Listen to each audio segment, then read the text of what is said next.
everyone, coming to you live with your quick tip for today, how to find foreclosure properties. So everyone's looking for a good deal, so they think, hey, I'll go look at foreclosure properties.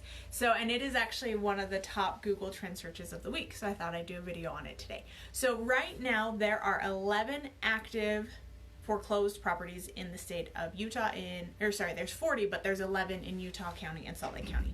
So there's not that many when you compare to how many are actually active. So last year, of the 27,000 homes that were sold in Salt Lake County and Utah County, 77 of them were foreclosed property, which is not even, it's a 1/4%. So it's not that many homes. So how do you find these foreclosed properties? Well, first, they have to be sold through a realtor. So the bank goes through the full foreclosure process, and they will not sell that house until it goes live active on the market. And then there's a ton of rules about how long it's going to be active on the market, and that depends on the bank or who foreclosed on the property.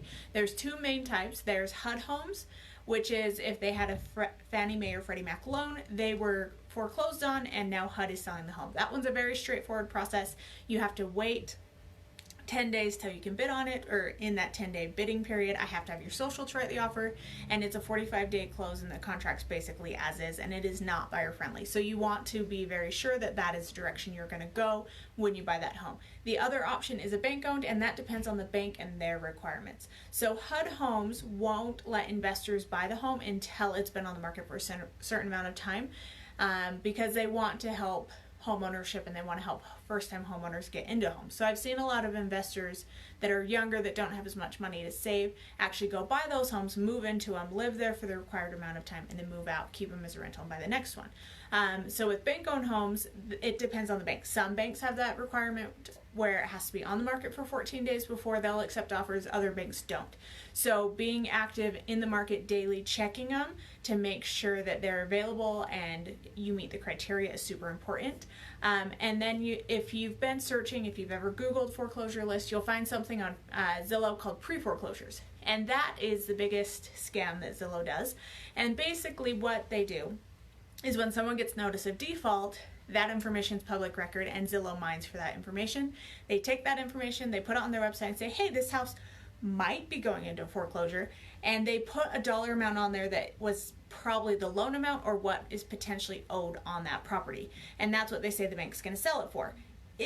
Number one, if the bank goes all the way through the foreclosure, they're not going to sell it for the loan amount, because foreclosures are super expensive and they have to hire lawyers to go through the process, so they are going to sell it for market value. So how market value is determined is through a realtor or a broker price opinion, where they have someone come in and price it, and that's where they come up with the price. And I've even had banks where they actually have a full appraisal done before they'll come up with the price, and they have to sell it for that appraised amount, and if they don't, they have to be on the market for so many days before they'll drop it. And it's a very business approach to selling homes. So it's not the wild, wild west where you can come in and offer $50,000 less and the bank's going to take it. It's actually a very full thought out process. So the pre-foreclosure, the reason Zillow even does it is their goal in life, knowing that foreclosures is such a popular search topic, is they're going to get your contact information and they're going to sell it to a realtor, and that realtor is going to call you and say, hey, I saw you're interested in foreclosures. They're going to give you all this information I just gave you about how few there are, and they're going to try and convert you into a normal buyer and help you buy a normal house. So they do exist. You have to be ready for them. If you're looking for a good deal, right now is my favorite time as an investor to actually buy homes, which is November and December, because if someone's been on the market for at least 90 days at this point, as long as they're sub 500,000, they're probably a little more motivated to sell their house, and you probably have a little more wiggle room in writing offers. And then probably my next favorite time to buy homes is January, if someone kept their home on over Christmas, because obviously there's a reason they're still selling in January and going through all the holidays.